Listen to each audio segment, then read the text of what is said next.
Who's the coldest, most brutal character that you enjoy? The one that keeps you turning page after page, even though you know you shouldn't be. I'll tell you mine. His name's Parker. He's not likable. He's not conflicted. But damn, you can't stop reading about him. Parker doesn't wrestle with the right or wrong. He was crossed, and now he's coming back to get what's his. And he will use anyone, his friends, his partner, his wife, to get what's his. Before all those morally gray detectives, before outlaws trying to go good, there was Parker.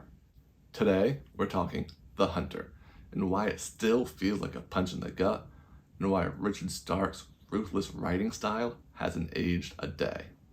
Published in 1962, The Hunter is the first book in the Parker series written by Donald Westlake under the pen name Richard Stark, and I'll touch on the pen name a little bit later. It opens with Parker walking across the George Washington Bridge. He's got no money, no allies, he's just angry.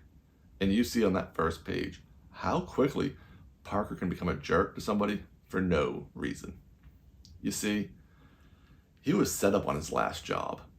He was left for dead by his partner Mal, and he was sold out by his wife. And now, he's getting it all back. And he's not going to rush this. He's going to do this right. Because after all, this is his last shot at this. And he is methodical in his revenge. And if you cross him, he will use you. And he will drop you the moment you have no more information for him.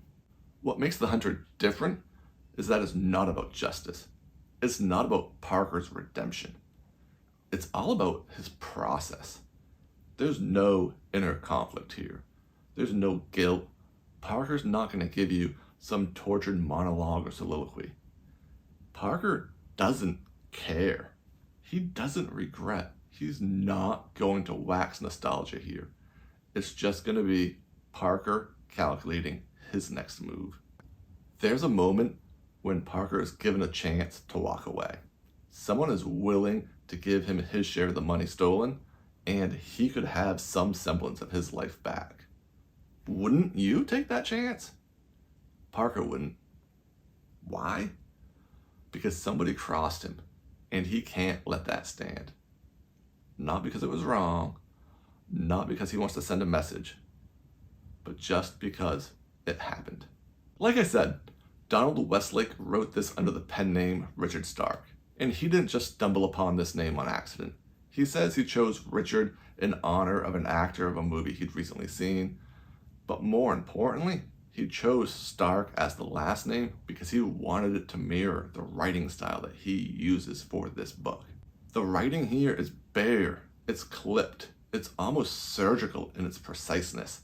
The sentences are going to come fast and furious at you. There is no fat on these sentences. There's no wasted words. There's no flourishes in his style. It's just constant forward movement. You are not going to get a flowery description of a city. You're not going to get a flowery description of the action that's happening.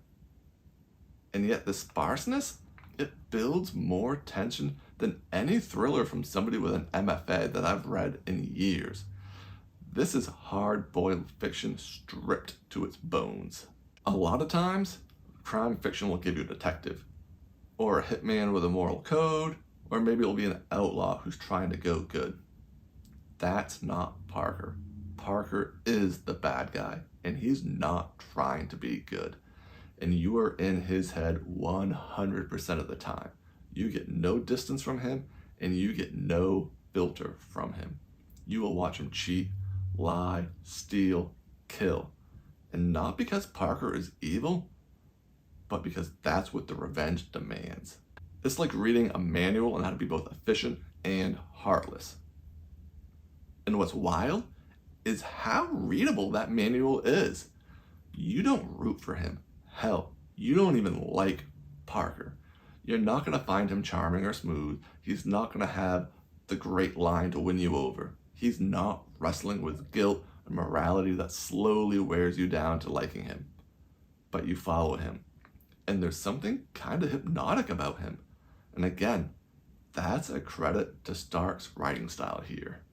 Parker is just a guy doing what he came to do, and God help anyone who gets in his way. The Hunter breaks every rule about a main character you want to follow, and yet somehow that's what makes this book impossible to put down. Sometimes you want a book with characters that you can grow to love, flaws and all. And sometimes, once in a blue moon, you want a book with characters that you hope you would never cross in real life. The Hunter is one of those books.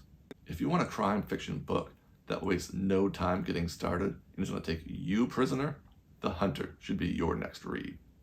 If you've got a favorite cold, brutal, ruthless character, drop their names in the comment.